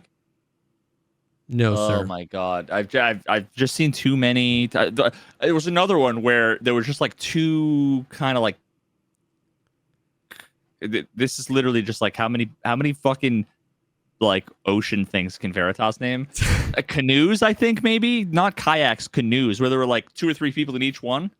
Okay. And they were like kind of holding on, like right next to each other, holding on, and it was just like, and all of a sudden they're just like, and you just see a fucking giant shark, and it's just like, no. Why? No. Subject yourself to that. Stay on the fucking stay on land. You're doing it wrong. You're doing it wrong. Yep. Yes, there was a time where the only way you could see that was to be in the ocean. Now we have televisions. You can see everything you want to see on the TV, on the phone. You don't have to get eaten by sharks. Yeah. No, thank you. No, thank you. When you were talking about TV shows earlier, though, Jumanji and everything, they released, Apple TV released like just like a trailer for like this year on Apple TV. Mm-hmm. And they showed some Severance season 2. Did they? I thought they canceled it. They were writing it and then it got held up by the writer strike. Right. But they showed some of it, dude. Else. Oh my God, I need it. That was like my favorite show. I'm like my favorite brand new show, like brand new IP in like many years. It was such a good show. So Severance season 2. I don't know when it's coming out. A date or anything? No. But the fact that they had like filmed and edited sequences of it, and it looked like they were teasing the story a little bit. Yeah, that season 2, Silo season 2. This month we got The Boys season 4, Hot D season 2. Hog. So many good TV shows coming out. I stopped watching The Boys. Did you say The Boys season 2? The Boys season 4. Oh, I was gonna say, didn't they like have multiple seasons? Yeah. Okay. Yeah. Hot D season 2. I love that Hot D. No comment.